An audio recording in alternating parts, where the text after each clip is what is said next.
He's actually a licensed children and adolescents counselor. He is as well a relationship counselor, and he has founded and runs a private counseling service called Ituah Counseling since June 2020. Also, he mentioned about 7 cups. So you Yeah, I will say volunteer with something 7 Cups. about, yeah, the 7 cups, and he's a full-time mental health case manager there. Yeah. Furthermore, he is a full-time African Leadership Institute Fellow since September 2020. So without much Yeah. ado, let's all welcome Sir Charles.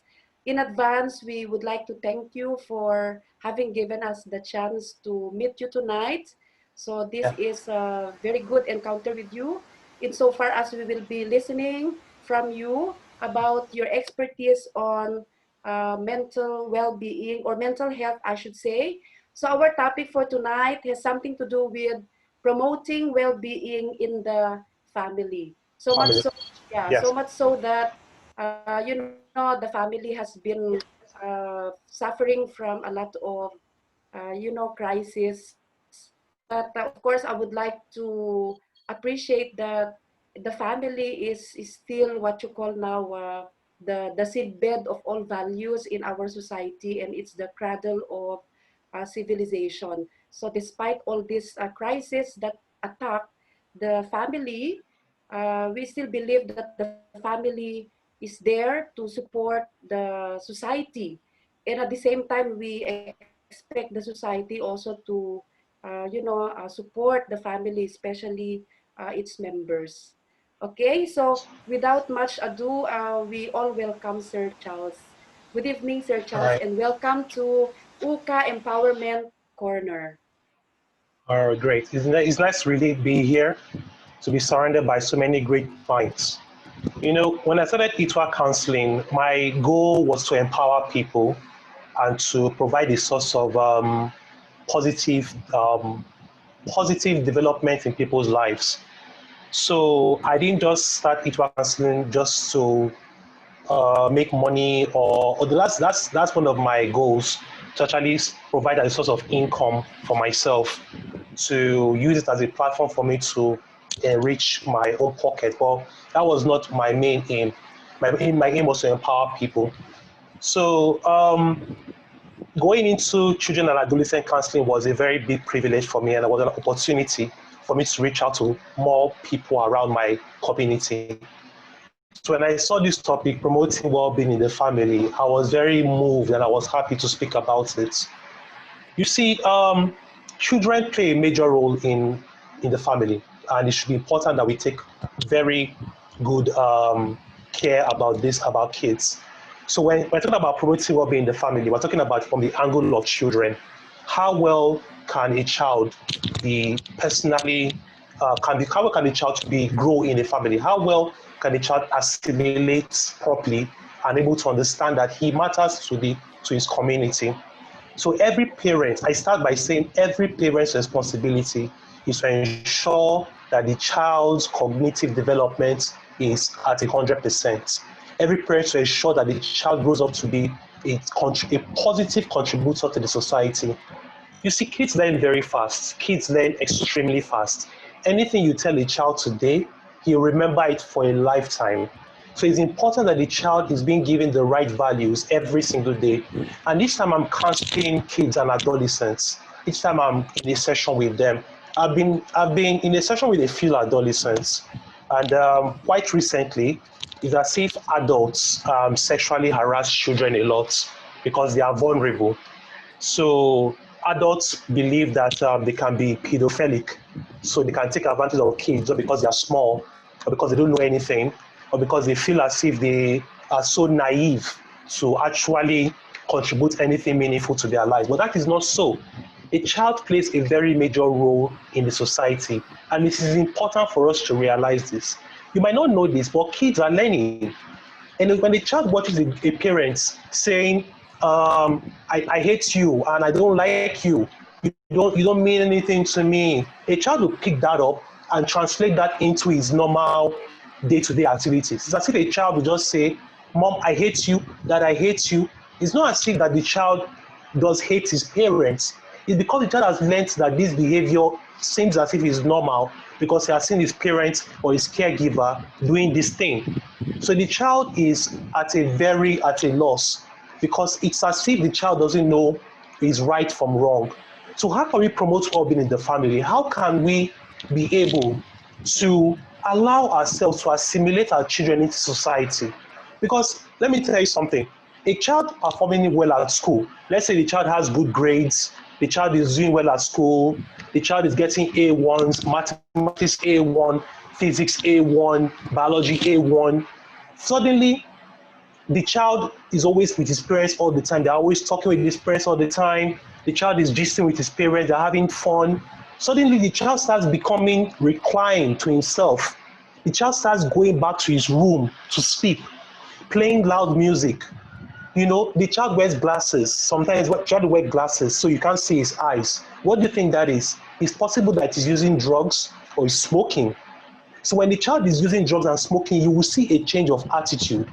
By the way the child behaves, by the way the child reclines, you see the child behaving in a very, how will I say, negative manner. So it's important for us to look at it from the bigger picture. How can I best put my child? How can my child be better helped so I can be a source of impact in his lives, in the child's life? So you see, it's important that making after the child come back from school, it's important that you check the child's school bag. Check if there's any cigarette, check if there's any drugs that the child has in his bag, because the child would relate with other kids in his peers. So if the child is intimidated, oh, your parents, what did your parents teach you? Don't you know how to be a guy? Don't you know how to smoke? Don't you know how to take alcohol? Don't you know how to take marijuana? All these things would seem normal to other people, but to the child's family, wherever the child comes from, charity begins at home. So charity begins at home. So once the child starts learning good values at home, it will automatically translate to him being a positive contributor to society. I take an analogy. I'll take this analogy. In Africa, every child in Africa is either you are a doctor, a lawyer, an engineer, and a lawyer, doctor, engineer. So these three sides of the spectrum is what parents actually, even right up to now, parents actually expect their child to be successful, have a home of their own, and do well in society. But you see, it's not very easy. It's not very easy because the situation on ground in Nigeria, most especially, is very difficult. Because you see parents forcing their kids to study a certain course, but the university education is not enough to cater for the well-being of the child. The child is so confused. He doesn't know what to do. After education, where do I go to? How do I assimilate? How do I learn these things? So sometimes the child commits suicide. The child goes into depression because he can't cope in school. He didn't want to study law. He didn't want to study law. He never wanted to study engineering. He never even wanted to study medicine. He never wanted to study any of these courses. Probably wanted to be a footballer, or wanted to be a social media manager, wanted to be an artist. But most parents don't see that. They see their kids, they want their kids to perform excellently. So they give them the best schools to go to the UK, to go to Canada, to go to America, to go to different countries where they can do well. But it's not as if the parents of that child are at stake or they're making a mistake. No, they're not making a mistake at all.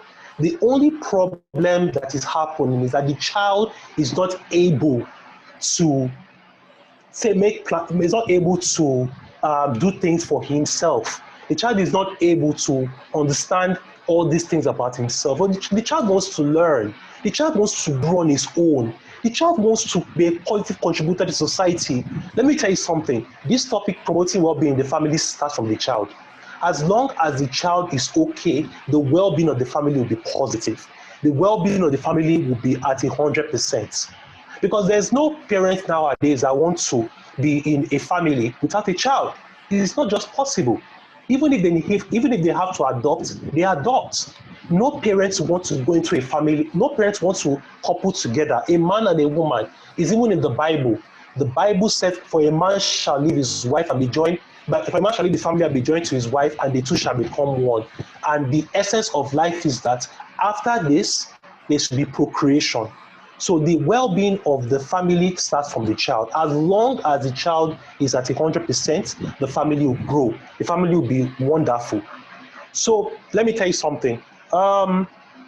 If a child has a mental health disorder like autism, for example, let's just say for autism, the problem that's going to happen is that a lot of attention has to be given to that child.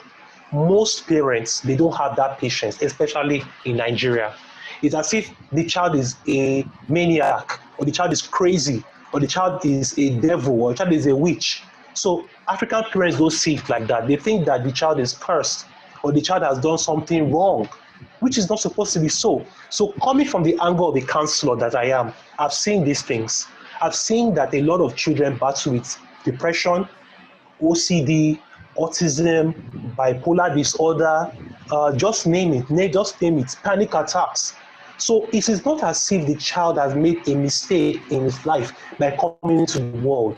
The parents came together. The parents made the decision to come together and make this child and bring this child into the world. It wasn't the fault of the child. So why put the blame on the child? It is not supposed to be so. Why put the blame on the child? It is not supposed to be so. Let's think about it logically. Let's think about it very logically. Why would the child come into this world to cause destruction to a family, to cause destruction to the family? No, it is not possible. Let's look at it from this angle. A child's responsibility to the world is to make a difference and a lasting change in the society. So we have to put it that way. Every child demands attention, love, and care. And this is the essence of a family, A child is supposed to be put on a pedestal of grace and success. So let's look at it from another angle. Supposing a child is doing well at school, the child is doing marvelously well. There is no problem. The child is getting A1s and straight A's, but the child is not getting the attention he seeks at home. The only thing that the parents want from the child is to do well in school, pass their exams, make money for themselves, and just leave the house without the child growing into a full man. So the child will not be able to understand these things. So how can we better help our children? That's the question we should ask. How can we better help our children? Because before promoting well-being in the family has to be at 100%. The mother has to be okay, the father has to be okay, the child has to be okay, the sister has to be okay, every single member of that family has to be okay. Every single member of the family needs to be at 100%. It is very vital and important that every child should receive the benefit of success in their homes. No child should ever be at deficit. No child should ever come into this world to suffer. It is very important that a child is growing to the full knowledge and grace of his God-given talent. So God has put in each and every child in this world a mission, a purpose, and the purpose is for that child to grow and learn. Let me tell you something. Let me use myself as an example. Growing up, I was someone who did well at school. I was very good in school. I got all when I was growing up in my primary education. I was doing well. I was doing well at school. I was getting good grades. Then all of a sudden, I started losing that direction. I started losing that sense of purpose. It's not as if I stopped doing well, or I did it unintentionally. The only problem was that I failed to realize that I had the greater purpose, even bigger than myself. It's just until now, recently, that I realized that the purpose for which I come into this earth was supposed to be realized. I never realized this thing early enough. So I had problems at home. My parents normally, I had problems with my parents. But until I started realizing things about myself, I started growing, I started learning new things, I started doing more research. Then I started becoming much more better. I started becoming much more happier because then life started happening in a much more positive direction. So as long as the children are better, as long as the children are doing well, the family will grow. The family is going to grow. So I'd like to also point out that we have different societies, okay? We have the European community, we have the African community. So each community has its own values. Each community Okay. Yeah. Okay. Can you see me now? Can you see me now? Yeah, we can see you. Okay. Is the room very dark? Yeah, the room is very dark, so we can't see you clearly. Okay. Yeah. Is the camera actually? I can see. I'm sorry. You can see me. Yeah, at least I there, can but see you. there's some darkness. Yeah. Is the camera?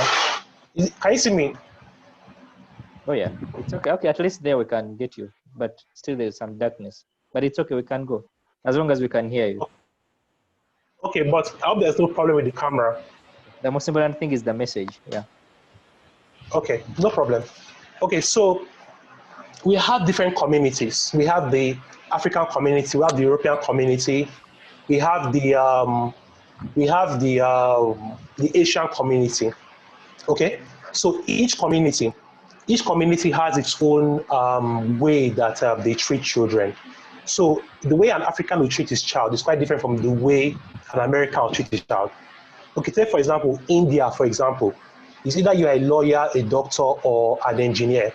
There's a possibility that, to an extent, the parents will expect the child to actually go to the knowledge of his purpose and do well in school and make good money and do well academically. And it's very sad that a child in India, it's so sad that in India, the rate of suicide is really, really high in India. The rate of suicide is really high because the parents have failed to realize that the child needs to choose a path for himself. It's very sad. Even in Nigeria here, it's quite sad. In America, there are some kids that drop out of school. Okay, okay. Whether I have slides? Okay. Oh, but are you guys hearing me? Yeah, we hear you, Yeah, sir. we can hear you. We hear you very clearly. You're very clear. You're loud Yeah, and clear. it's just that Okay. the room is dark, a little bit dark. Yeah. Yeah, it's the camera. The It's camera the is just camera. yeah, Okay. it's just the camera. But we can hear you very clearly. But is it a problem? Is the camera a problem? Is the picture quality a problem? Yeah, if you Yeah, can there's adjust it, a please. problem of picture. If you can adjust your camera But so I we think can see you clearly. Okay. the most important thing is the message. We can hear you, so Let me see if I can you see me now? yeah. Oh, You're now that's okay. better. Yeah, that's very good. Is the camera okay now? Yeah, Okay, it's okay, better okay, now. bro. It's better now, right? Yeah, it's better. It's better. Thank you. Please Okay. continue. Yeah. Okay, let me continue.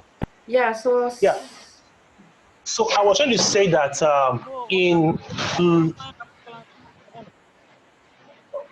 what do you say?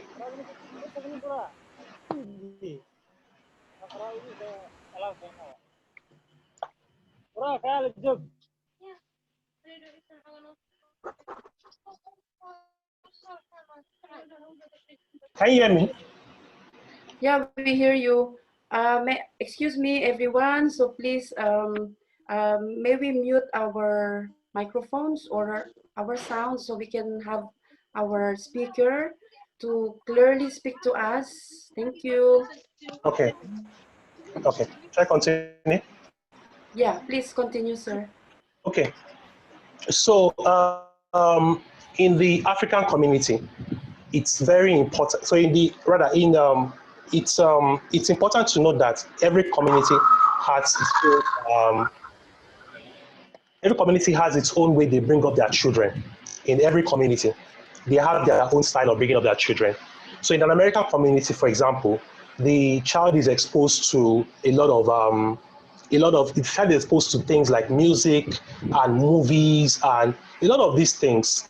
So just like I was saying earlier, a child should be able to make his own choices. A child should be able to make his own choices of what he wants to be in the future. You understand? So a child can wake up tomorrow morning and say, I want to be an artist. I want to be a footballer. I have a talent for football. I have a talent for music, for example, for music. So the way a child would be able to make this part a reality in Africa will be quite different from the way we make it in America. Because a child in Africa would have to go through school first before he's being allowed to actually pursue his music career. At least let him have a school a certificate that he can defend and not just being a dropout. But it's quite different from an American kid. American child cannot decide to drop out of school, for example, today, and he will just start singing. The parents would not fight him because he has made his own choice of what he wants to do. So, but at the end of the day, what kind of value is he bringing to the family? Because that's the topic of the day, promoting well-being in the family. What sort of value is he bringing to the family? What sort of input is he making? What sort of impact is he making? Is he just a dropout? Or is he someone that can actually positively contribute to the family? That's one thing we should understand. It's very vital that the family grows into the full knowledge and wisdom of the society. For example, now, I take this analogy, for example. What if a child grows up today? A child grows up and he doesn't realize his true purpose. It will be at a very strong disadvantage. It will be a very big disadvantage to the society. Because you said charity starts from home. Charity begins at home. That's just the main essence of life. Charity begins at home. That's the most important thing about life. For every family to do well, for every family to succeed, it's very, very vital that the family grows into the full knowledge and realization of hope, of dreams, of love, of purpose, of grace. You understand? So let me just say at this point that every family deserves hope in life. Every family deserves a source of wisdom. Every family deserves to live well. Every family deserves to go in the full knowledge and actualization of God's given purpose. So in order for us to realize this, in order for us to bring ourselves to the point of success, in order for us to really understand what a family would actually contribute, in order for us to bring ourselves to the realization of hope, of grace, of peace for this family, it's important that every single member of the family, the mom, the dad, the brother, the sister, for these four people, these four different people should come together as one. For example, if the child is a single child, you just have the mother, the dad, and probably the son or daughter. It's important that the child is able to understand that he still has a purpose. He still can effect change. Just because I'm a single child, it doesn't mean I don't have a purpose. It means I have something good coming from me, but I need to realize this thing about myself. It's only until then can we see a true purpose and meaning for the child's life. Okay, so what I would say at this point is that in order for us to promote positive well-being in the family, it's important to take some things into consideration, and I'll mention them. One, the child should have a knowledge about God. God is always at the center point of every home. God has a reason why he has brought the child into the world, and God has a reason why every child deserves to grow well. We just started this session with a prayer, right? We started the session with a prayer. When we started the session with a prayer, it was important for us to pray, to bring God into the picture. These are the things that you've learned. These are the things you did not just start thinking about. They're the things that you've learned over time, that prayer is important. So for every home, God should be at the center point of focus in every home. God should always be at the center of our hearts, and we should always be at peace with him. So in order to promote positive well-being in the family, God should be the center focus. Another point I want to make is that in order for us to promote positive well-being in the family, it is important for the child to realize his talents and his purpose for himself. So, example, a child wants to be an artist, a child wants to be a medical doctor or an engineer. It is the parents' responsibility to nurture that child's talent. So if you see the child drawing or drawing pictures or have interest in art or is always drawing caricatures, a parent in the 21st century should realize one thing, that my child has an interest in art. If you see the child playing with toys or is doing medical surgery with toys, he's very curious about how a toy works. So he's opening up the toy. You understand? He's maybe putting some medical kind of terms. The child wants to be a doctor. If you see the child playing with computers all the time, he wants to be an engineer. So it's not good for us to stifle those God-given talent that the child is exhibiting. It's important for the parent to nurture this talent as much as possible. It's very important that they nurture this talent as much as possible. Every child deserves to go into the full knowledge and actualization of his God-given purpose. And only then would there be a positive development of the society. Another point I want to make is this, that it's important that every child should learn about consent. Every child should learn about consent. It's very important that when a man and a woman are together in a room, the child should be able to control his emotions and his feelings, even up to adulthood. Consent is very important. That's why you hear of things like rape. That's why you hear of things like sexual harassment. That's why you hear of things like of illicit sex or prostitution. These things didn't just start from the blues. It started from the home. It's what the child has been exposed to. If the child is watching pornography all the time or watching sexual movies all the time, and his parents have not cautioned him, it is quite possible that the child will translate this into the society, and the child will start behaving erratically. The child will start behaving so negative all the time. He sees a woman, he just wants to have sex. Oh, I just want to have sex with this woman. I feel attracted to her. He doesn't have any. There is no connection. It's only about sex all the time. He just wants to have his way with this woman.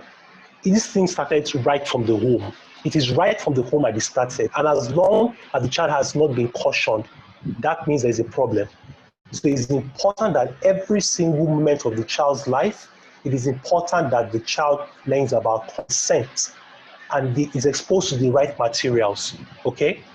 Another thing I want to mention is that when the child is growing up, the child should allow himself to explore those God-given talents that he has been blessed with.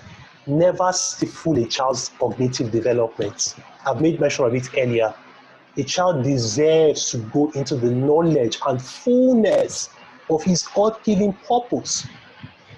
Elon Musk is a very successful entrepreneur today. But you see, Elon Musk had a journey. Elon Musk suffered a lot because he was bullied at school, because of his awkwardness, because of his difference, because he couldn't fit in. But his parents did something for him. His parents exposed him to certain materials that helped him along the way. He built a computer. He started programming when he was a kid. He would always go to the library to fix up a few things, to try and assemble a few things in the library. So he was very curious about technology. He made PayPal. He made Tesla. He made SpaceX. All these things did not just come from anywhere. It came from the family. So in order for us to promote well-being in the family, in order for us to promote the child's development, it's important for us to realize that every child has a God-given talent and purpose. It starts from the child. This topic, promoting well-being in the family, starts from the child. Everything starts from the child. How well are we making our children? How well are we grooming our children up to be positive contributors to the society? How well are we making them positive contributors to the society? It's important for us to realize this thing. No child should ever suffer. No child should ever suffer. No child should ever come to this world to suffer. It's very important that they live to the fullness and grace of their God-given talent. So I'll have to point at this junction, to be very honest with you, point at this junction that there are also negative things that can be instilled in a child's life, in the family. Divorce is a very big issue. Divorce causes a lot of stifle to the well-being of the family. Imagine a child grew up with his mom and dad. Suddenly, the child started seeing his mom and dad fighting all the time. This thing is what leads to divorce. Divorce is the number one problem that causes a lot of issues in the family. And it causes a lot of problems to the cognitive development of the child. Because the child has seen his mom and dad fighting all the time. What if that child grows up and sees his mom and dad, has seen his mom and dad fighting, and grows up to see these things happening? To grow up to see, how would he be able to raise his own family? It will be very difficult. The child will still use the same things he has grown up with to actually translate that into his own family. But God will help him that this won't happen, because at the end of the day, God will take control and will see a positive development in the child's life. It's very important. I say it again, I stress it again. It is very important that to promote positive well-being in the family, the child should go into the realization of these things. The father, the mother, the brother, the sister should all be united as one to promote a positive well-being in the family. And only then can we see true success. It is very important. I have to stress that it is very important. No child should ever come into this world in any form or manner to suffer. A lot of children battle with mental illnesses nowadays. We have autism, we have bipolar disorder. No child would want to live with these diseases in any way, but they live with it and they still cope. So how can we better help our parents how can we educate our parents more to understand that our children deserve happiness and love and peace, to promote a healthy well-being in the family? How do we promote these things? It's to give them good quality education and awareness. That's why you see me every day. I'm on LinkedIn, on my LinkedIn page. I'm always advocating for positive mental wellness. Every day on my LinkedIn page, I'm either talking about mental health, I'm talking about various mental health disorders, I'm talking about every day I do this thing consistently.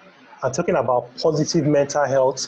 I'm talking about mental wellness. I'm talking about different mental disorders. I don't just do these things for the sake of gaining likes or comments or followers. No, I'm not in it to gain traction or to gain engagement.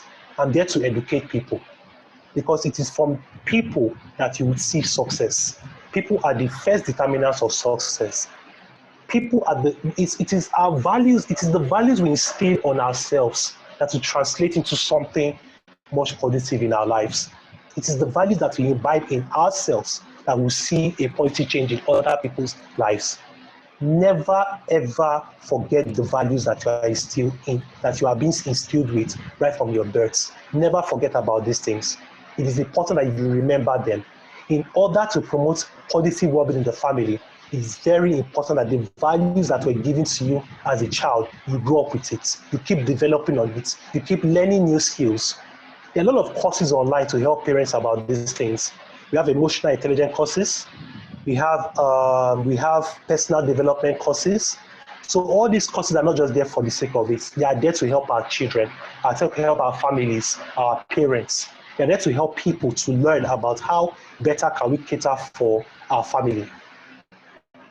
It is very vital that every home, every single home should have a positive mental, it should have a positive outlook in life, because only then can we see the family growing to the knowledge and fullness of its purpose. Only then can we see good families growing.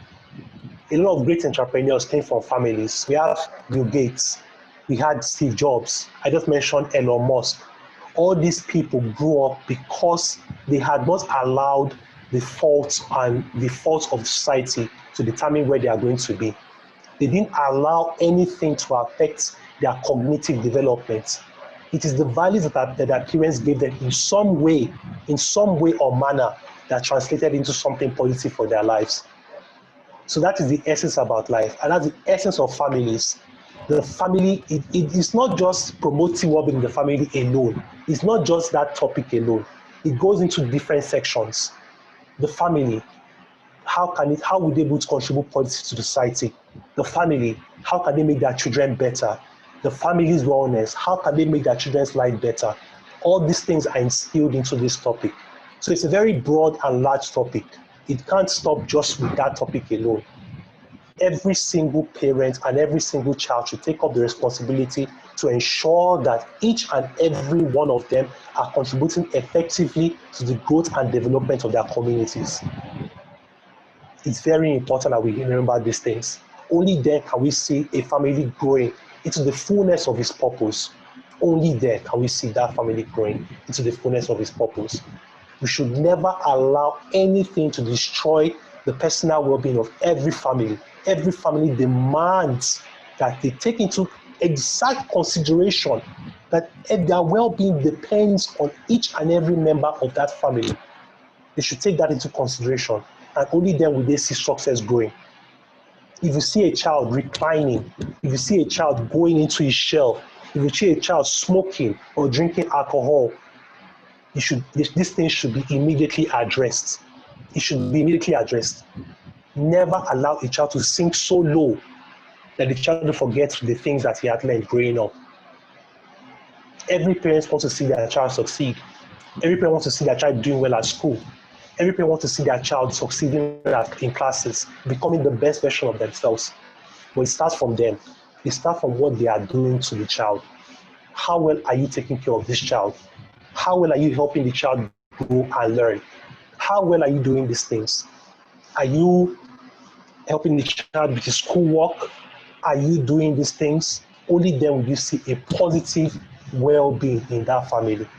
Only then will you see the family growing into the fullness of His grace and God-given purpose. So let's remember these things first of all. Let's remember these things. To be very honest with you, let's remember these things. No child should come into the world to suffer, and no parent should actually make their child suffer.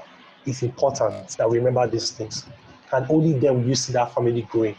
Only then will you see a positive development in that family. So I stress at this point that never ever neglect the needs of your child. The child is trying to explore his talents. The child trying to explore his God-given talent. It's important for us to remember that the child demands that this talent should be nurtured. Every child wants to be something in life, but it's not always possible without the help of different members of his family. So I say at this junction that the society plays a major role, and the child, first of all, when growing up, the child is exposed to certain people. Am I still? Do I still have time?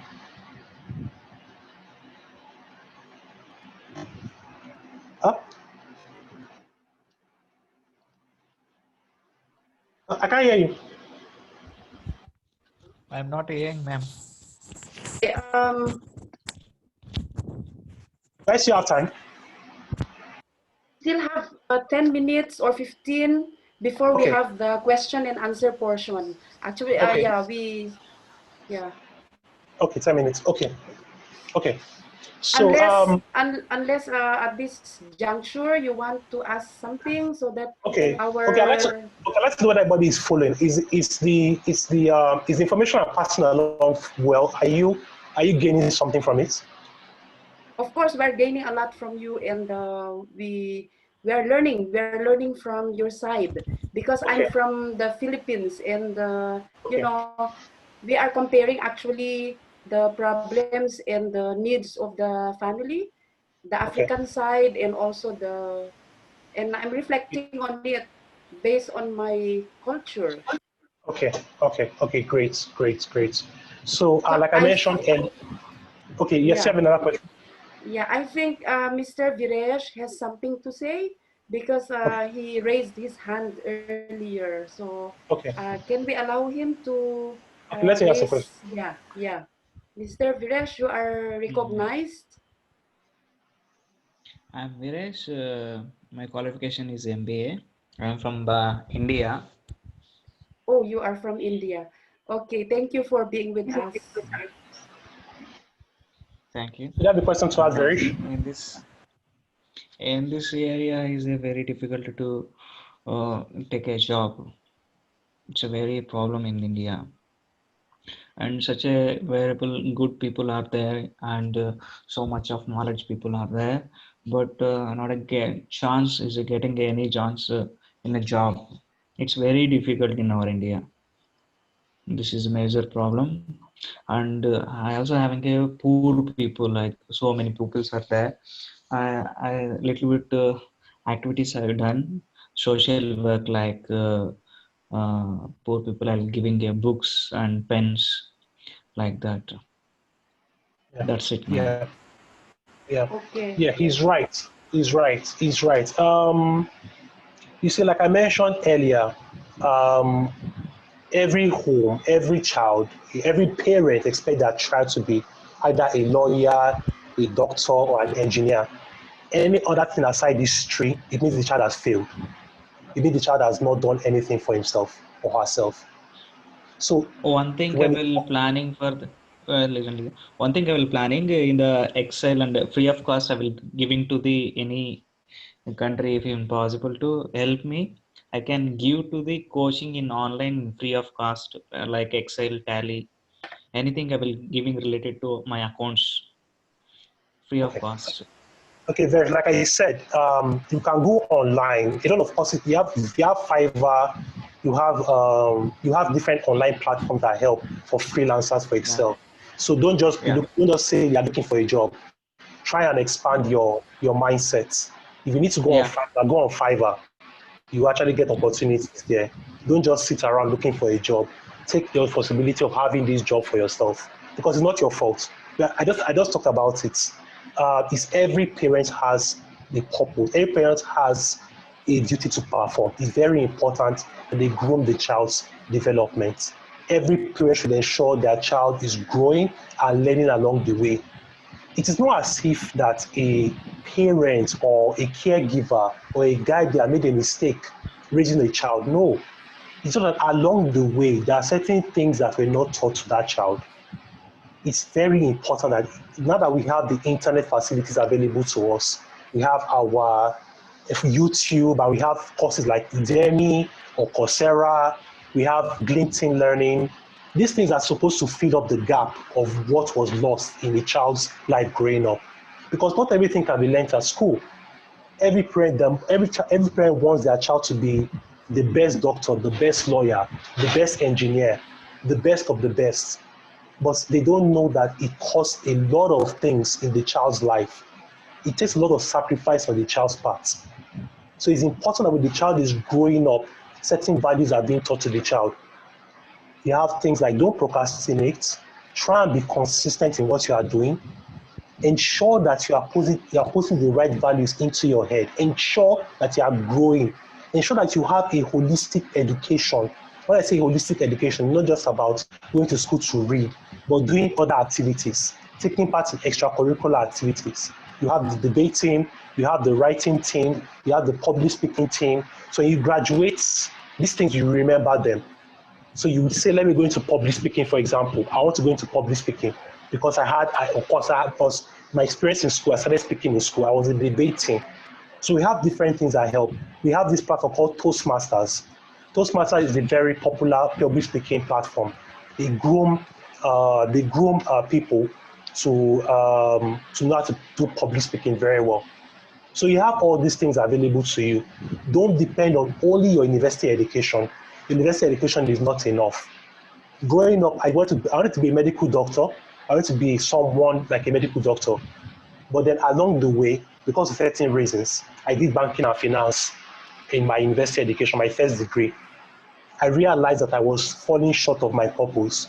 So I actually did a master's in entrepreneurship.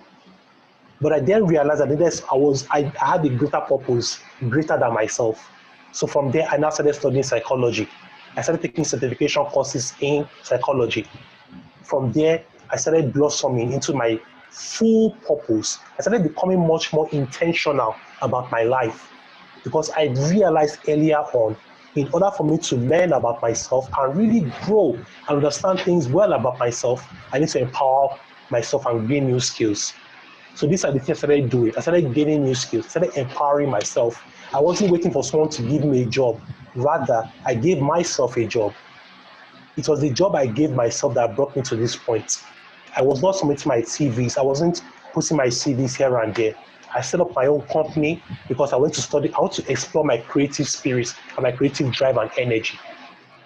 So don't depend only on your university education alone. Just because you know Excel, just because you know Microsoft Word, you know these different things, it doesn't stop there. You need to keep being consistent. You need to keep learning new skills along the way. A lot of skill learning building programs are available now. We have digital marketing skills, we have content writing skills, we have copywriting. Don't just stick to one area alone. Expand your mind. So I understand that in an Indian home, I understand that an Indian home, every parent wants every parent will demand that their child is the best engineer, the best lawyer, the best programmer, but it doesn't work that way. How well can we educate our parents more about these things? That's why we have platforms like this. That's why we have learning environments like this. That's why we have seminars like this. Because out there, people are watching, even on Facebook, people are watching these things and people are learning about these things. It's very important that I remember that it is vital that in order for a family to succeed and grow and to have a positive well-being, every single member of that home must contribute his own quota, his own quota. Every single member must contribute his own quota. Whether it's an African home, or an European home, or an American home, or an Asian home, they all have different values. They all have different outlooks in life. They all have different perception. But no parent in any of these homes want their child to be a failure. They all want their child to succeed. They want their child to be something in life. A lot of children have dropped out of school today because education was forced on them, not them going to that education. Education was forced on them. But they still realized their purpose and they still made a difference in their lives. Why? Because they took up that responsibility. They took up that reign of responsibility to become better and to do better for themselves. So how can we promote better well-being in the family? It starts from the child. The child is the first point of contact in order to promote well-being in the family. The child is the first point of contact because the child, first of all, is the one that will make a change in the parents' lives. Whatever the child contributes today is what society would take out of it. Whatever values the child is hoping to bring into society, it starts from the family. Are you taking care of your child? Are you making this child feel welcome? Are you instilling the right values on this child? What are you doing for that child? What are you doing exactly? That is the first point of contact we should understand. What are we doing for this child? Are we exploring the child's talent? Are we making the child feel at home and welcome? It's very important that we realize these things. And only then can we see true success and progress in the child's life. So I think we have 4 minutes left until 6. At this juncture, I'd like to ask if they have any questions. Do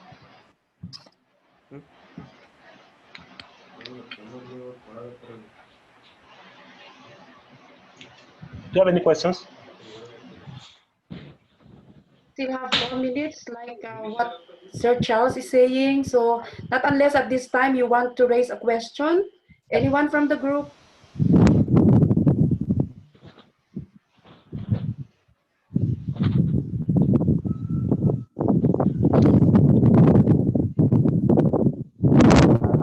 Hello. Yeah. Hello, yeah, you are recognized. ನಿಮ್ದು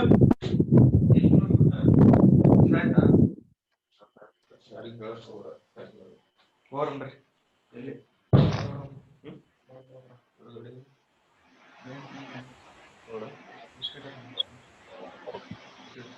Hello. Yeah, hello. Yes, may I say something or someone is on? Yeah, you are recognized. Thank you so much. It's my first time to be on this platform, Oh, and I'm really grateful for this initiative. My name is Mr. Wasibi Derek. I'm from Uganda, and I'm the CEO of Open Hearts Initiative Uganda. It's a charity organization that deals with children and young girls. Yeah. I would like to thank my brother Charles for the great work you're doing, the research and everything. Really, you've fully discussed the African setting and culture on how children are being brought up. Briefly, I'll talk about some few things, if time will allow me. Okay. One, I would like to talk about parenting in Africa, or parenthood. You know, being a parent, we all know it's a responsibility. And you find a challenge in Africa whereby um, parenting, there is parenting and business and work. So all those three things, like business takes over parenting. You find out that parents these days in Africa no longer have time for their children. They leave their children to the maids to take care of them. They buy tabs, they buy smartphones to them for them, and buy internet. If they don't mind, the maid is grooming this child. The maid was also groomed by another person. So now the child grew up in a setting whereby the maid actually is like a parent, is like a mother. A mother comes back home. She has spent a full day not with the children, comes back at home, finds a maid, you know, abuses a maid with all kind of abuses, treat a maid badly, and the children are watching. That's why right now we have a generation of young children who disrespect elders. Oh. Like, for example, here in Uganda, if you try to follow whatever is happening on social media and political whatever you realize that children or this generation, they no longer fear old people or whatever. The way how they talk to them, you know, abusing someone is not a big deal now. Like, they don't care, they don't mind. They think it's the order of the day because they've learned this from their parents, seeing this being done at home, seeing this happening at home, which is not good. Giving children time, giving children like gadgets, like tabs, smartphones, they have access to internet, they have access to any kind of thing. They end up watching porn. You're not at home to take care, to monitor that. Parents leave in the morning, they come back late at night when the children are sleeping. They leave when they are sleeping and they come back when they are sleeping. So there's no time for their children at all. Another thing I'll talk about is the religion. My brother talked about God coming first in any family. You're right, brother. But the problem we're having now in Africa, you find a father is a Muslim and the mother is a Catholic. Yes. Now, today, the father will tell the children, please, you go to the mosque. And on Sunday, the mother will tell the children, you go to the church. So now there's a problem there. Now, children grow up without a direction, a proper direction. It is also a very big challenge here. Due to the, and I also talk about the dreams. We all grew up with different dreams. Personally, I wanted to be a pilot. My father wanted me to be a lawyer. You get? But as I kept on growing up, I started developing different dreams. And as I speak now, I'm a humanitarian. I do humanities, I do charity, and because it's something actually I got at the university. I realized myself that maybe I can be a good humanitarian when I had reached at the university. But actually, my father wanted me to do law. But from my childhood, I wanted to be a pilot. So I think we need parents also to help us, most especially in this area, because we grow up and different dreams, and you need your parent to guide you, to show you a proper direction, maybe to guide you in one way or the other. So I think that parents also have a challenge there. I'll talk about the culture we have in Africa. For example, here we have a tribe that is called Asebe. What they do female circumcision. There's a certain part down that they cut. So this culture also, there's the way how they've really disorganized the upbringing and the future of our children, of the children. You find that most girls run away from their homes when they are 12, 13, because they fear to be circumcised. They end up on street. And as they get to 15, 16, they're into sex trade. So, but this all starts from home, you get. So I think we have really a very big challenge there. There's also male circumcision here, like my tribe, I'm a Bush by tribe, we do male circumcision. But you find that most of the children, when they reach 12 years, 13, they leave their parents, they leave their families, their homes, they run away to cities because they fear to be circumcised. You get? They're on streets. Being on street, they end up becoming robbers, thieves, and all that kind of stuff. They start taking marijuana and all that kind of stuff, and their life end up being misery. personally, I grew up in a setting whereby most of the communities around us were really good. I've ever been with gangs, people who smoke weed, but I've never tested, maybe through passive way. But you see that my parents tried so hard to pull me from those gangs. They tried their best to. I try to reflect, to look at my friends who are in those gangs. When I speak today, most of them are dead. Others are on streets, they are mad. Others, you look at them and they have no future. And you're like, what really happened? Their parents didn't play their role. I'll rush to domestic violence. I'll talk more, but we don't have enough time. I'll go to domestic violence. This is so common in Africa, very common. Almost 80% of the homes in our country here, there is domestic violence. It may be silent or it may go out, but the silent domestic violences are so many here in Africa. You find that parents fight every day. They quarrel all the time, but the children are watching. Yeah. So now they come to think that maybe this is how a family should be. That's why we have a generation whereby you find most of the young men and girls today, they don't want to get married because they know marriage is hell. There is fighting, there is discomfort there. That's why they don't want to go there. You get, because they've been seeing this happening in their homes with their parents. So domestic violence is terrible. Children end up being, they end up getting into early marriages. There is a certain case in a certain community here in Uganda we're handling. We realized that there was a certain man, fought with the wife left the children. By the time the wife left the children, we were 6 years. Now the girls grew to 13 years, no, 14. Now the father, he was a drunkard.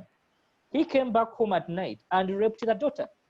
The father was HIV positive, infected the daughter and made her pregnant. And the community didn't take that responsibility to take the father of the girl to police. Now the girl is HIV positive, she has a kid, she has a lot of complications. You know, she doesn't have what to eat, she's not educated, she doesn't have a job. She's totally like, it's as if her future had, you know, she had lost hope until we came in to support her. So I think domestic violence has really caused a lot of harm to our children, to this generation. It is really terrible. Now, my brother was talking about, he said he's looking for jobs, something like that. But I would like to inform him that let him create one. We are not all employed by either government or something like that. No. Create your own job so that you can employ others. Me, I tried to look for jobs when I was still at my university actually, but I failed. So I decided to look on what can I really do. I went into farming, so I'm doing agro business. I went into farming. I have some two businesses I'm running, and I'm running an NGO. So no one is employing me. So let him focus more on job creation than trying to look for jobs here and there, because there are no jobs. That's the truth. There are no jobs. It's better you sit down and see what you can do best. Start on that, build on that. Start on zero. You'll be to the top. You know, we've all started from nothing, and God has helped us with, you know, to move further. So personally, I would say the issue of talents. My brother talked about so many things. Talents here in Africa, it's tricky. Personally, I was a very good footballer, a very good striker, but I didn't get the support of my. Actually, they fought me. They never allowed me to play football. You go out to play football, you go back home, they beat you. Why did you go to play football? Like, it's as if it's a crime. But that was my talent. I was so good at, and I loved it so much. But I'm now here sitting on my talent and I'm doing other things. But maybe God wanted me to do this. So here in Africa, talents really, our parents have not really helped us so much. They have not helped us a lot. So I'll leave that at that level. My sister from Philippines, these are some of the challenges we face in Africa here. Yeah. You know, there are a lot of early pregnancies, early marriages, but when you go back to find out, to check the story behind these early marriages, their culture, the parents are involved, because here in Africa, you find a parent wants to get 5 goats, and he will give in a daughter to someone. She's 14 or 15, but he'll give in the daughter, someone to take just only 6 goats, exchanging daughters with goats, you know, with an animal. Well, it's dowry and that's culture, but still, these are things that are really not good. Yes. But I think I'll stop there. I'll not Yeah. go further. But Yeah, I'd like to thank my brother Charles. Thank you so Yes. much. Yes. yeah, Yeah. thank you, Thank you No so Sir much. problem. And Derek. thanks so much, Madam from Philippines. Yeah, thank you. Yeah, thank you. Thank you, That's Sir great. Derek. That's great. So thank you for, you have discussed the different issues that confront the family. Actually, these issues that you mentioned, Sir Derek, are not really new to the Philippine culture because these are global concerns. These are not unique to Africa.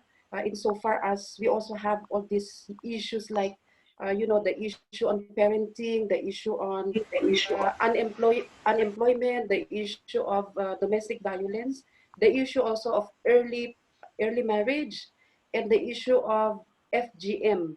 I think Yes. what is unique in you is the practice of FGM, which among the women or a lot of women movements or even the International Convention on the Rights of the Child would push on the abolition of this practice little by little because it's not really helping in the development of children insofar as FGM is very painful biologically, literally speaking, it's painful and you are also curtailing the natural development of the child, no, among many other reasons. So those are the issues that you Let's also point mentioned. at the Yeah, junction that mm, and also mixed marriages, like the yeah, marriage exactly. between a Muslim and a Catholic. Okay, Yeah. I would like to ponder on that, but we don't have the time now. So we have that. It's also an issue because it really will confuse the children regarding who to follow. Like if Hmm. the father is so assertive about the Muslim practice, and so what's going to happen with the Catholic faith, something like that. But in the Philippines, there are conditions when a Catholic woman should marry a Muslim. Okay, it's yeah, but mixed marriage is allowed, provided that there are conditions to be followed. Okay, Exactly. Exactly. so I We think didn't touch about same-sex marriage. yeah, same-sex marriage. Yeah, same-sex I have to marriage understand that as well. yeah, it's actually one of the issues today. Um, the image of the family is actually evolving. We are very much scared about the traditional family, like the family stands like for father, mother, and then the children are there. But because of the evolving values of our world, evolving values of our society, even the kind of family that we have now is also evolving. Okay, Yeah. yeah, and same-sex marriage is associated with, of course, we trace it to the origin of, I mean, this is prevalent in the West or Yes. prevalent in the advanced countries. It's It's coming to prevalent. Africa. Yeah, is it coming to Africa Yeah, now? Is but it going to Nigeria is Africa? reporting the imprisonment. Yeah, Any man or woman caught together will be sentenced to prison for 14 years. oh, it's good. I mean, you have still this very strict policy on not allowing same-sex marriage. Yeah. Of course, our Catholic Church is not allowing this kind of practice. We say still no to same-sex marriage. We still believe in the value of the sanctity of marriage. That marriage is the seedbed of the family, being the seedbed also of our society. So I think if we really want our family to be strong, and the society to be strong, then really we have to, I mean, not for, no offense, you know, I think we have to promote the relationship of a man and a woman, going back to Voice is not clearly the, audible, yeah, ma'am. going back to the biblical perspective of of marriage. That's what it is all about, union between a man and a woman. But we are just kind of helpless nowadays because a lot of, you know, rights movements are asserting, you know, same-sex marriage. So it's up to the religions of these countries to, you know, say no or say yes. But definitely in the Philippines, we are not open to the practice of same-sex marriage. So back to you, Sir Charles.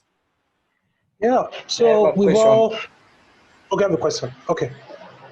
Yeah, so regarding you say that the well-being of a family starts with a child. I mean, Yes. the welfare of the child. And then when you were discussing about the talent, promotion of talent by the parents, what if the parents do not have the ability to promote the talent of their child? Should we entirely Okay. Okay. blame them? Yeah. Yeah. That's a very good question. There is a popular artist in Nigeria. His name is Whiskey.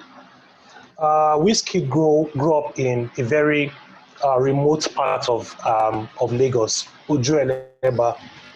So Whiskey was not exposed to the let's say that he had to hustle his way to become what he is today.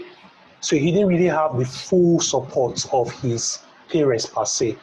So when a parent doesn't have that ability or capacity to help a child learn and grow, it becomes very difficult because the child may or may go astray, may or may not go astray, but there's a high tendency for that child to lose his sense of self. So when a parent is not there to actually help a child out, it becomes a problem. A child wants to become a medical doctor today, he wants to become an engineer, he wants to become a lawyer, but a parent is, maybe he loses his parents early in life, or the parent doesn't have the financial capacity to help his child or to help that child learn and grow. So what do we do at this point? How do we help this child at this point? It is very important that the child should have a good support system.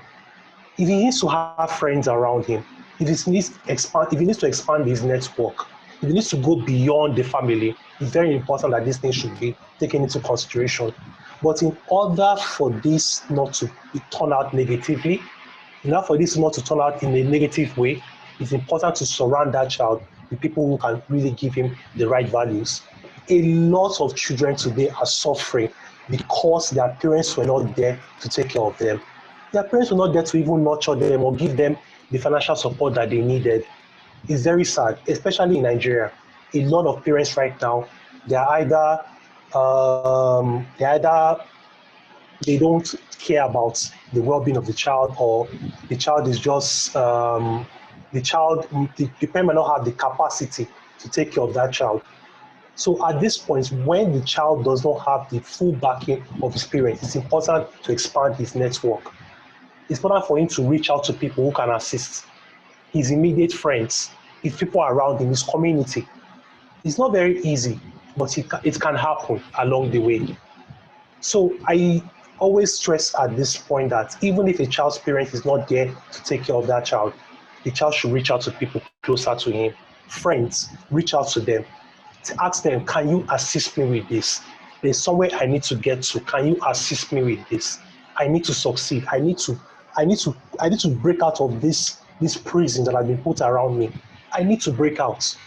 I need to be someone worthy of someone successful in life. My parents are not there to take care of me. It's either they've abandoned me, or I don't have a sense of livelihood in the family, or I don't have a way to go, or my parents are not financially receptive towards my needs. Break out of this. Find people who can assist you, but find the right people. There's a case I had, a session I had with someone. Um, she had a lot of issues with her family, so she was considered like the odd one out of that family. But I started giving her counseling. Now she's happier now because she had found that part for herself. She found out that even if her parents were not there to take care of her or give her a sense of well-being, there are still other people she can reach out to nurture her talents and to nurture her sense of self. So reach out to people when you don't have your parents backing, when your parents are not financially receptive to you or emotionally receptive to your needs. Only then will you see yourself growing into your full and actual God-given purpose for yourself. Okay, I would like also to bring in some advice, or I mean, uh, ex um, okay, in response to Mariko's question about capacity, the capacity of parents, that's why it's always practical to reflect about the readiness of a person to enter marriage. I mean, Yes. yeah, here in the Philippines, we have this so-called premarital counseling, or even without the premarital counseling, you will know if you really will get into marriage, or if you want to found your own family. So it's just very practical that before you get into this state of life, I say it's a state of life, you have to reflect, or the person should reflect if he is ready. Okay, the readiness and the maturity to marry is very important. I mean, if I should make a joke now, like if you don't have the capacity, don't get married. I'm sorry to say that. Okay, if you're not ready, if you're not mature, if you don't understand the responsibilities from a parent, if you cannot, I mean, you have a lot of theories to read. We have a lot of books to read now, so that before you become a parent, I mean, it's always practical that you look at the side of, yeah, your readiness and your maturity. Because once you are in the marriage state, you are in the finding your own family, establishing your own family. Really, these people will suffer. Your children, your partner will suffer because you are not able to dispense your duties, or you don't have the capacity. The person that doesn't have the capacity to discharge his or her duty. So I would go for maturity for the marriage, and the capacity of the person to marry or to found a family. Hmm. Hmm. Okay. Okay. Any other question? Okay, are there still questions that you would like to raise or comment? Actually, it's been a great debate so far. But when you said don't do certain things, I don't think actually you need to apologize for stating facts. When you say someone, or when you're giving someone an advice, it's up to them to take it or leave it, but you don't actually need to apologize. By the way, I want to give a comment about my. I think I don't know who said it. I don't know them by name, but the guy who said if you actually don't have a job, you should try to create your own. I don't think actually everyone is capable of doing that, because the circumstance is very high, and not everyone actually is lucky to provide their own thing. It's necessary. It is why we go to school. It's what we go to university and study and become, and have a,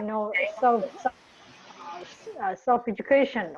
Doesn't matter where we are doctors or lawyers, any kind of field. But that's why we go to school for, for to have a job, later in the future, and and become a dependent, and become financially and anything. So Yes.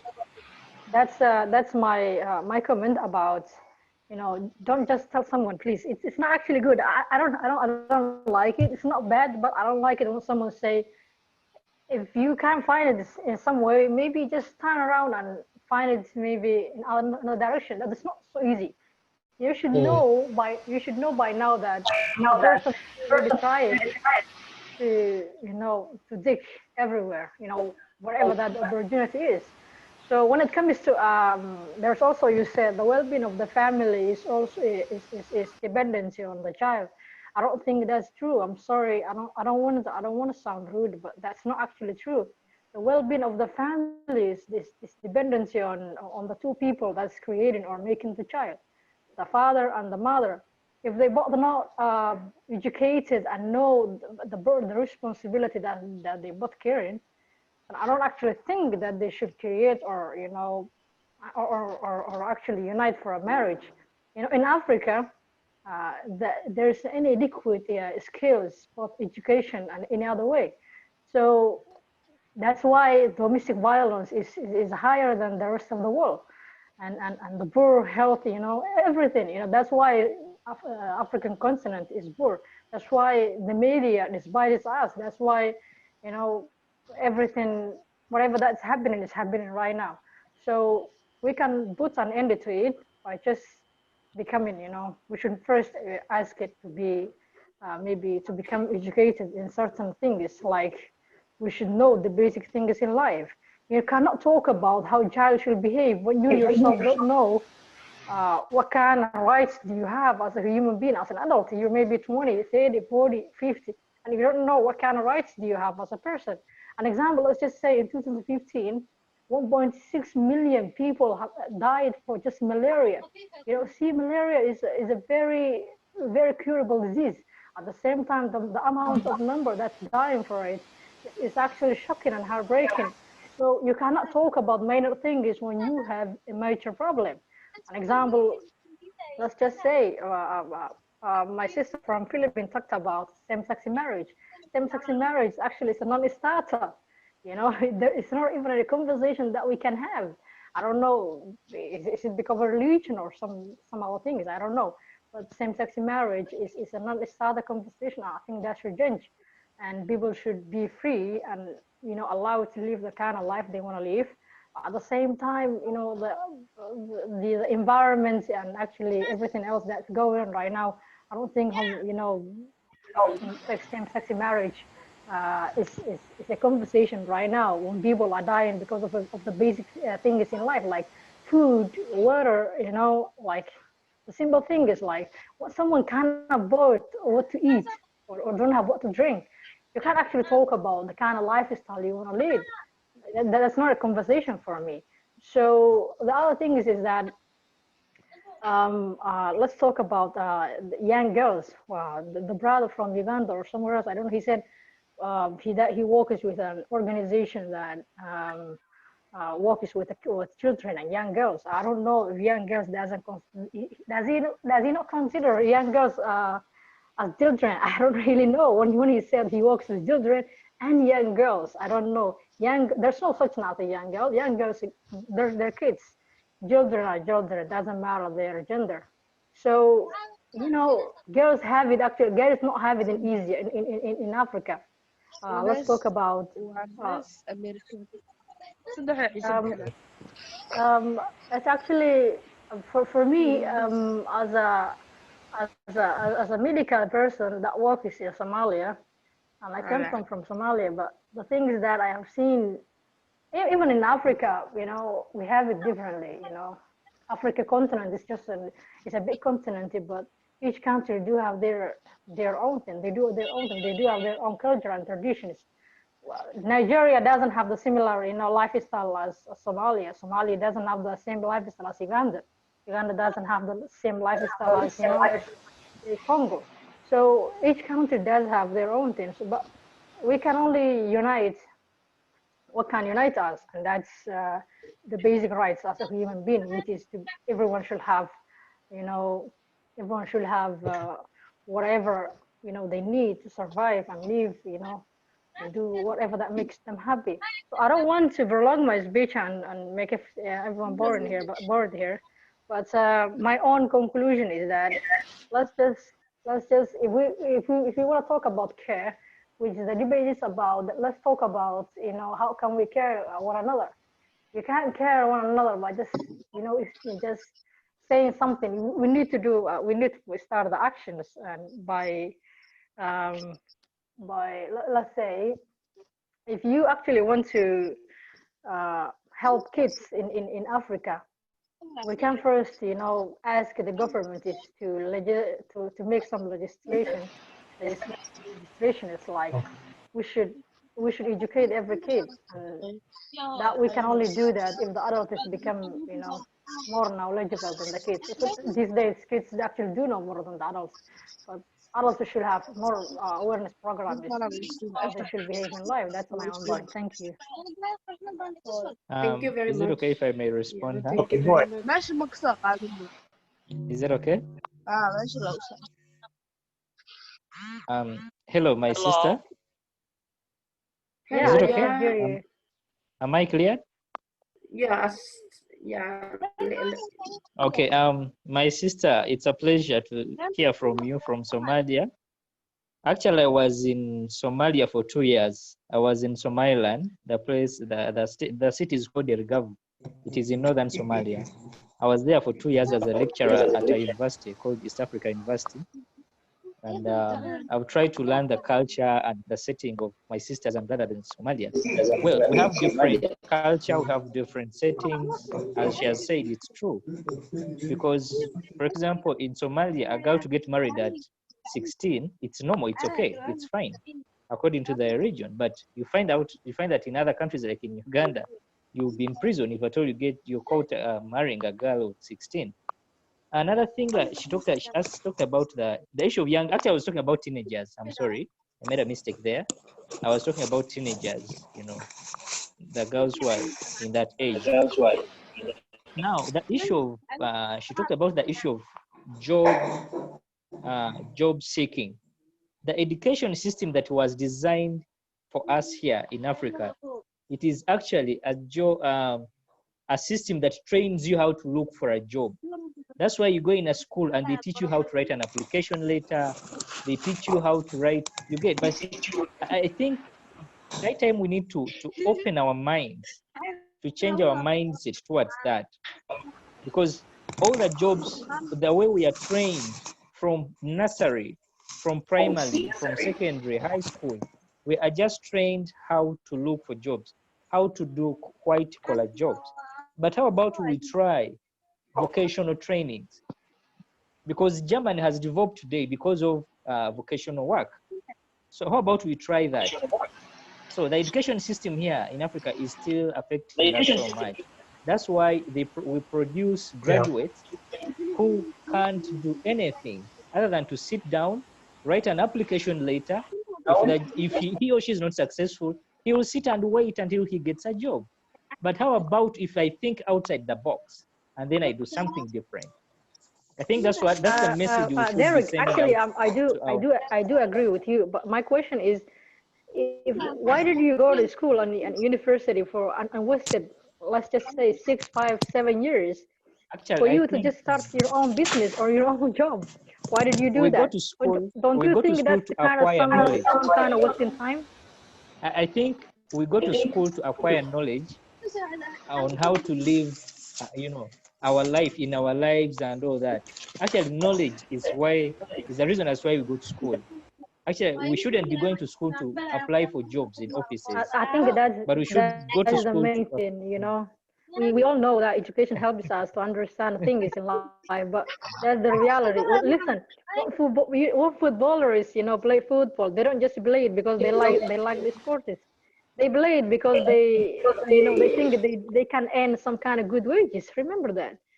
I think for us, we're the same, and everyone else.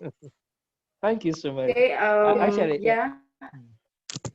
So No, thank you so much. the only issue, I like to come in there. The only issue is that in Nigeria, for example, it's difficult getting a job. And every graduate who comes out of school, they want them to have a job. Even parents to say, okay, I sent you to school all these years. Why don't you have a job?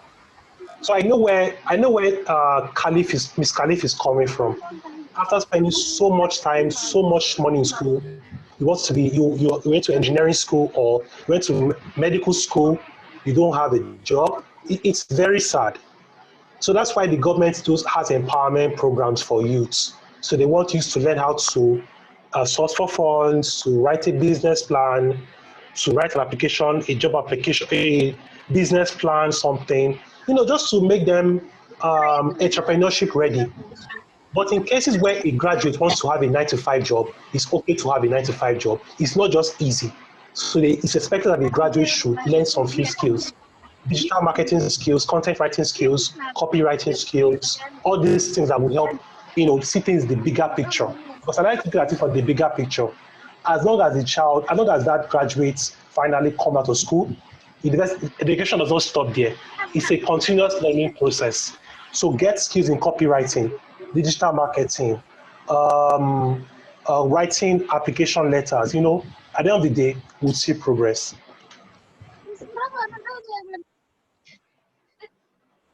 Actually, Hello. that's understandable. But my question is still stands, Hello. May I May I speak?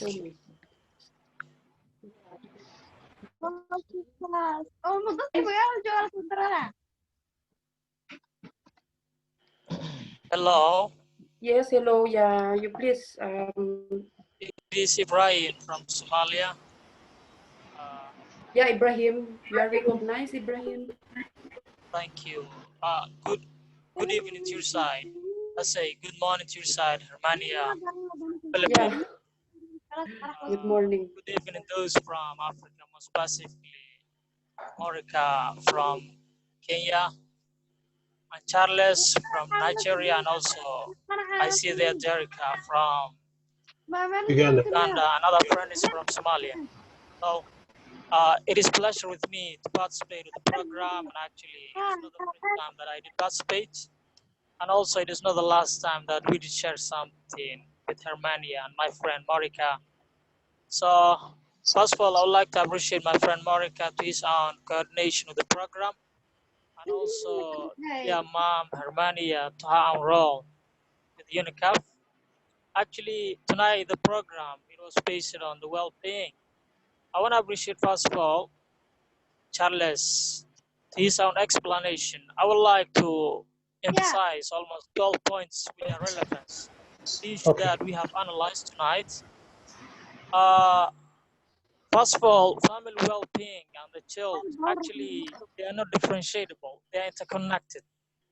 They relate to one another. In general, the well-being, when they're analyzing it, it is also part with the well-being of the kid. And majority of the family also lies to the side of the kid. I do believe in order to enhance and improve the well-being we just find in other than healthy issue and the difference which is relevant to the families, it is also better to develop the kids that we just produce into the world. Because of right now here in Somalia, with my own experience towards the kid, most circumstances that we face as a state, it is not because of that we just violated people, but because of after we miss keeping the rights and duties that are relevant to our kids. So in order to improve the kids, it is better to give them training. Actually, most of the parents is when they're in this stage, it is required that to guide their own kids. So most parents they do miss with this role.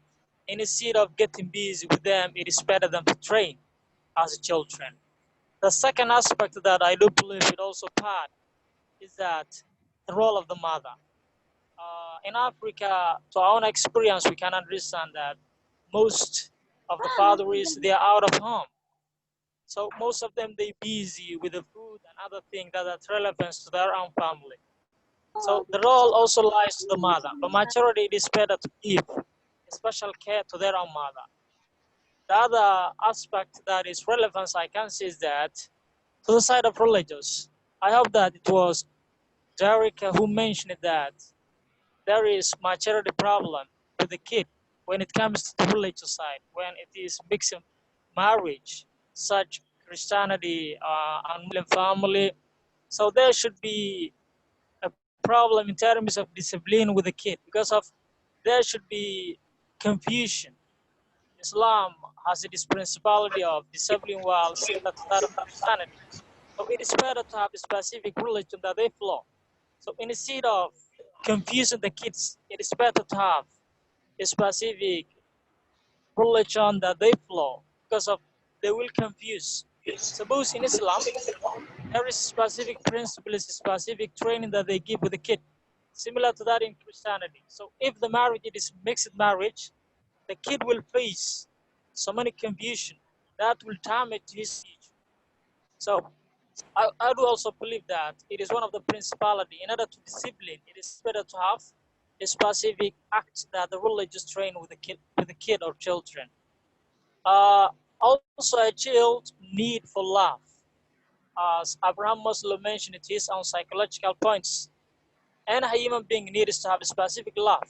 So the kid, they are out of it. We cannot say actually they need both the love with their mother and the love with their father.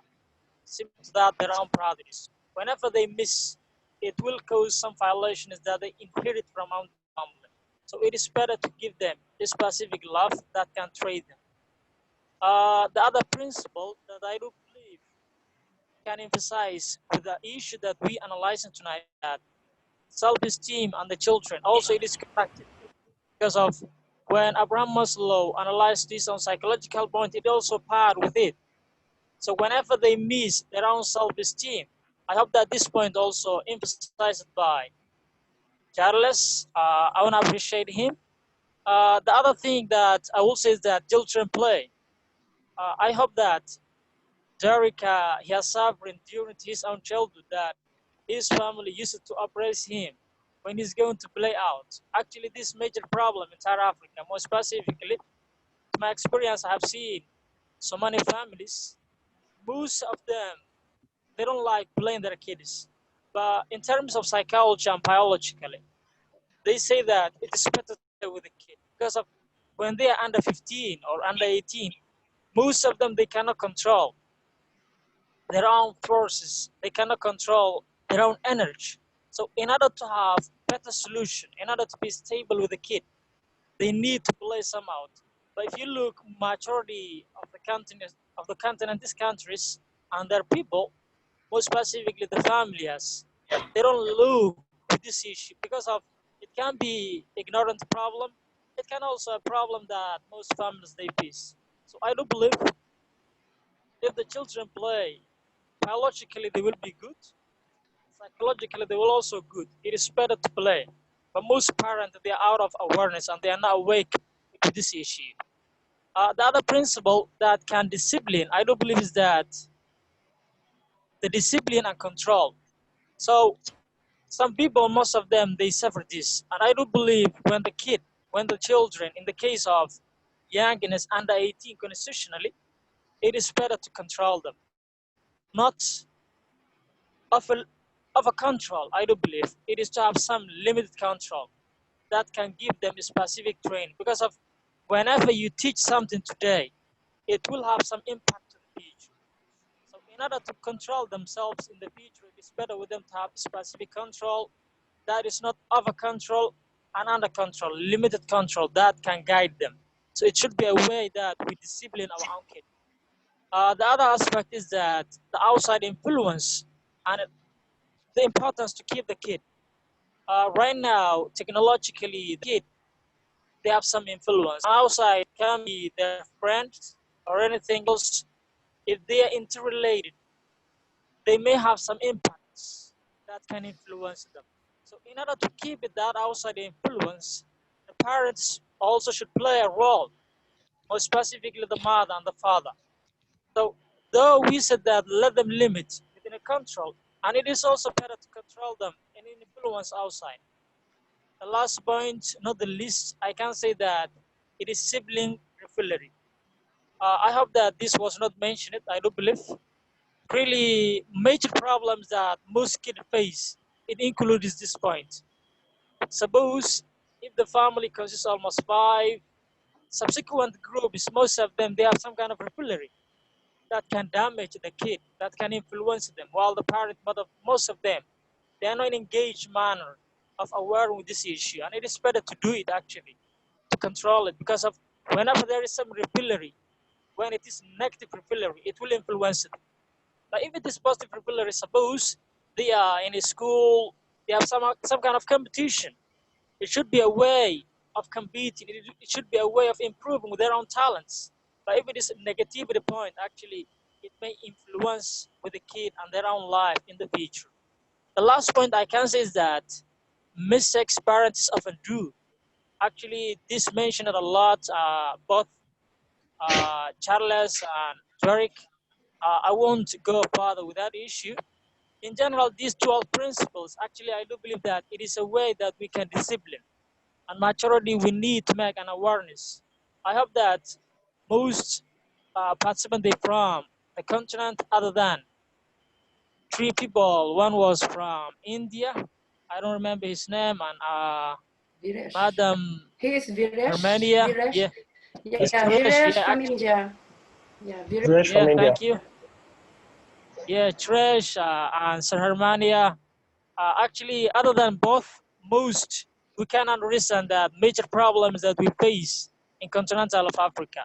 I will suggest that to all of you, more specifically from Nigerian family, on behalf of Charles, it is better to follow these 12 principles that I've mentioned in a manner that is suitable. Also, Derek, I hope that he has visited the country, Somalia, more specifically northern part of the nation.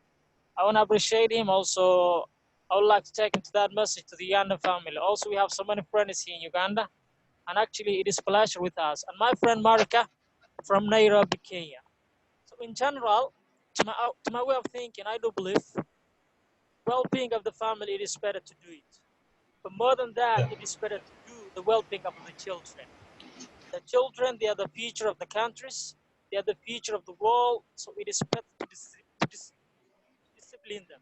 Because of whenever we have such kind of problem with a kid, as long as they continue, it will have much influence to the rest part of the world.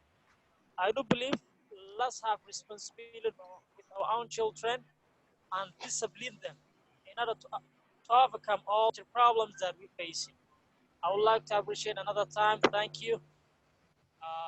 you so much, Romania. Thank you. Okay, you are welcome, Ibrahim. Welcome. Yeah. So you mentioned, Ibrahim, about the importance of play. Okay, that's one thing that I'd like to comment about play. You know, there's danger now in play. I mean, I would go for play being participated in by children, no? Because there's another type of play wherein the child will just get his or her gadget and then just play alone. That is dangerous also. Okay, so I still want to support. I want to support rather the idea of play being with children, you know, with other kids, instead of just playing alone and then holding the gadget, which is very common today.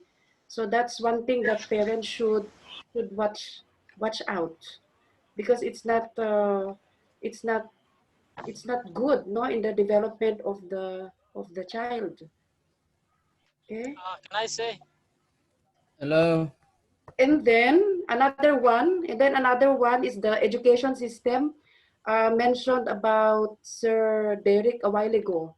So you were right when you said our education system is leading our graduates to be employees of the government or employees of the organization and get a job. Okay, so that's one option. That's one option. Like it's true that education is very important. So you will have the chance to live a good life if you have a job.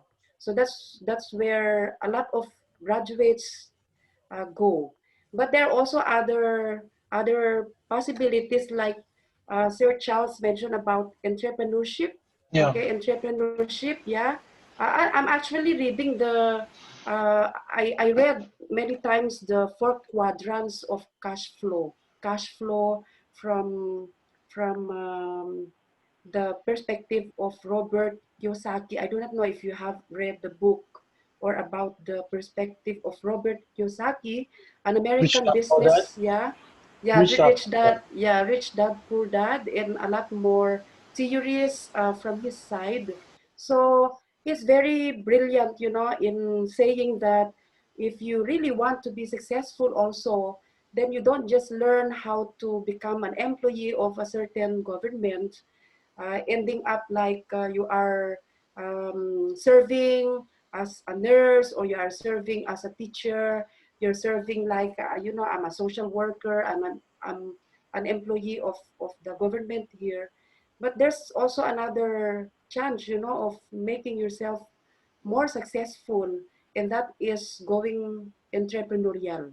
Okay, entrepreneurship, that is another one chance. And actually, in our education system, the money thing, okay, the money thing should really be included in our curriculum, uh, that our graduates should be taught about how to grow money, okay, that we grow money. Like, of course, how do we grow money? Well, you have to get money. Where do we get money? Okay, maybe if we have money from our parents, or we are heirs of our parents, and then, or wherever you will get legitimately money, then you can start your own business. So you go entrepreneurial, okay, Yeah. and There are some then families who and give them, there's families who provide money for their kids to start a job, to start a start a business. job, or to Like start a Donald Trump, business. Donald Trump was giving money before he started his venture. Yeah, So most parents give their children money to start businesses nowadays. yeah. In Or less. contrast to the statement earlier that what for that you studied for 7 years or 5 years, it can happen. It can happen. Like, you Yeah. graduated as a nurse, and then you are a nurse now, and then you've been working as a nurse, but eventually you change mind, and now you're a businesswoman or you're a businessman. So I know a family member, a relative of mine who is a nurse in the US, and I heard that she's shifted to, becoming a businesswoman. And aside from her, a lot more individuals who, after studying this kind of career, they shifted to becoming entrepreneurs or businessmen or businesswomen. Okay, so I think we said a lot about the well-being of the family. Hello. And we next meeting, yes, any comment or any question that you would like to Yes, raise? madam. Can I say something? Yeah, so you are given um, time. Okay. Yeah, yeah. Yes, Time is yes, please, problem. So yes. I think. Thank you very much tonight. I'm very happy for having great debates. I remember that the first night we met up to 6 to 5 people, and the conversation was not debate was not hot like tonight. I really thankfully a team who has been organized this meeting, and also especially Charles, who have been talked different things, especially in the topic of promoting. Are you hearing me? Yeah, we hear But I you. We hear hear you. you. We hear you. Promoting well-being in the family. I think this is one of the great things. But I don't want to add more. Master Charles has just talked deeply. But what I want to add is that education is one of the most tips that can uh, enhancing well-being or promoting well-being of the family. If family, for instance, they previously been in ignorant, then they try to teach their children, maybe those education can change family in a progress. What I want to, for instance, I might take is like there must be some connectivity inside of the family. As also, Mr. Charles was taking example, if the family member of the five people among the father, parents, and father, mother, and the children, then they have the plan and timetable to implement those planet or schedule is one of the things that could change the world. The other thing is that, for instance, here in Somalia, we have three main problems, and that one is a environmental problem. We have an physical problem. We have mental problem. Environmental problem, what do I mean is that after 30 years, we are in civil war. These are one of the great problems that even some of our rising generation, when they're going to study, having a great challenge because of environment, a battleground is a place which are not good, which you are getting a scare from different things in the surrounding in the environment. Number two, physical environment problem we have, or physical abuse, like children sometimes the children we beat. Even Somalia, we beat the children. Then people they don't have positive attitudes. This is also one of the great things. We have also and what do I say? We have also mental problem. For instance, one of the great things I surprised is that when a female is studying in Somalia, we say, "Oh, why are you going studying? Your education will be one day to the kitchen. You will be going to the kitchen. You will undercome with a husband. Why are you studying?" This is one of the great problems, and we have an attitude problem also. So thank you very much. This is my viewpoint as I wanted to add. I would like also, as I told before, like this and meeting is like this lectures we like to enhance our capacity building. So if it is possible, I think shortly you will touch with us. And also I do appreciate how nicely tonight you spoke, Mr. Charles, my other friend who was coming from Uganda, some of my colleagues from Somalia, also our sister from Philippines. Thank you very much. Thank you. This is my comment. Thank you. Okay, you are welcome, sir. Thank you. Okay, so by the way, we have invited Sir Charles for two sessions. Okay, the first session tonight, and then the other session will be on January 2. Okay, so we are already foreseeing the year, no, the year 2021. So we will have him for the next Saturday. That will be on January 2. So please, you come and join us again as we speak about the family, especially about relationships, you know, family relationships and well-being. So you save the date.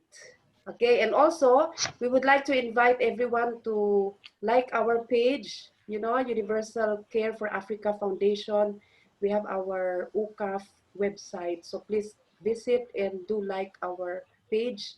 And if you have any comment or any query on any of our topics from the previous sessions, then you can still ask me and Mariko. Okay, so yeah, this is such a wonderful and brilliant sharing with all of us tonight. So thank you very much. It's a very fruitful and meaningful encounter with everybody. Insofar as the family is, you know, a very important cell of our society. So it's still the basic unit of our society. And if we want our society to progress and develop, so we might as well should support, you know, the role of the family.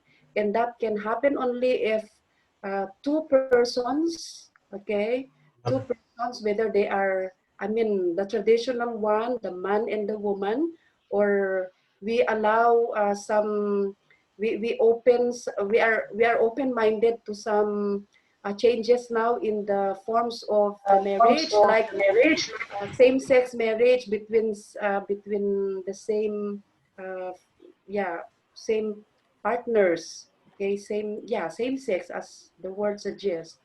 We cannot impose the man and woman, so it's up to, insofar as there are also evolutions to human rights, and the same-sex marriage is accepted to other cultures, so it's up to them if they want this kind of life. But of course we can still choose our own, you know, it in the light of our religion and in the light of our culture. But one thing very, very sure is the child is very important member of the family, and with due respect, you know, the whoever is the caretaker or whoever is the caregiver or whoever is the parent, he or she should take care of the child. Okay, the child as a, you know, a bearer of rights. Okay, he is a human person, he is a bearer of human rights. Okay, so thank you very much, Sir Charles, and with all our participants for tonight. I think before we end up this night session, may I call on Sir Mariko?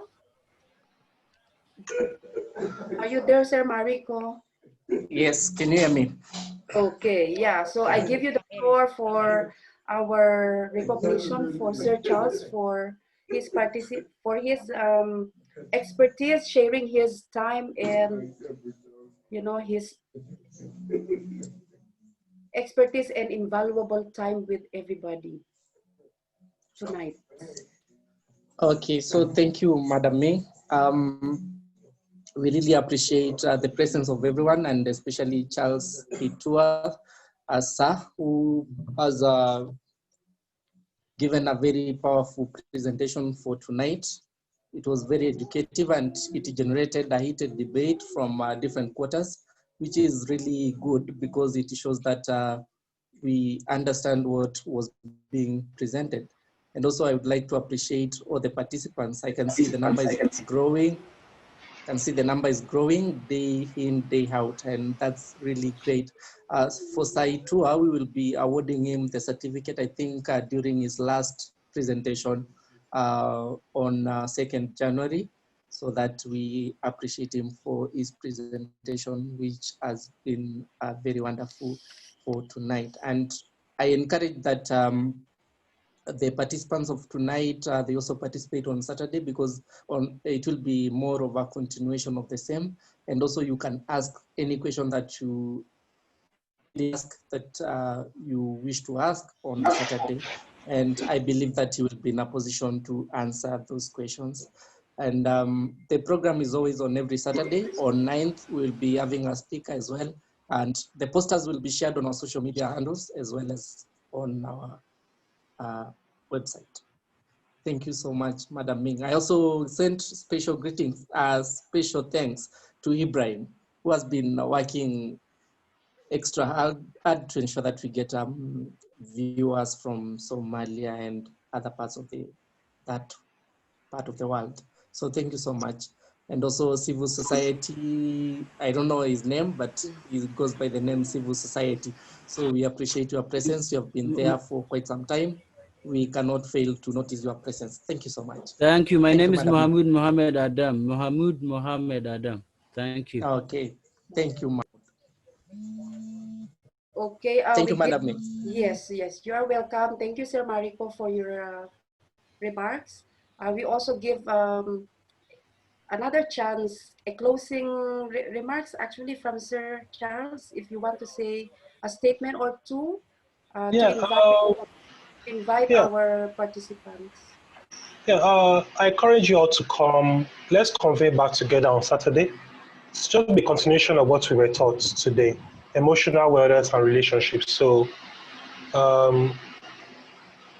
as much as possible, let's be guided and let's be positive about how we go through life. Life is challenging, life is difficult sometimes, but we're all here for a purpose, and that purpose is to grow and learn.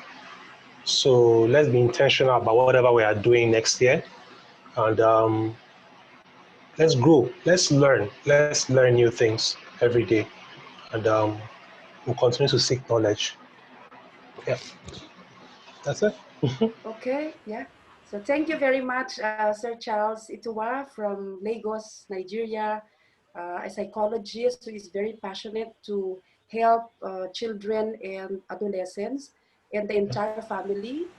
Thank you very much for your support, for our platform or for our program tonight. So see you next Saturday. That is on January 2. Yeah, see you. Okay. So thank you very much, everyone. Bye, everyone. Thank Bye. you. Bye-bye. Thank you.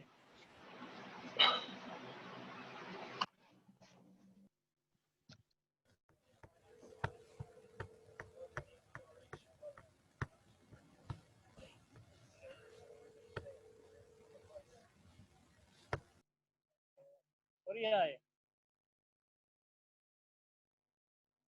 Mahmoud, Haukila, Mahmoud,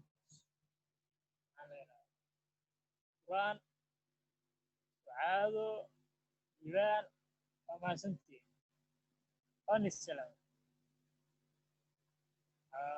Suado na Ukila,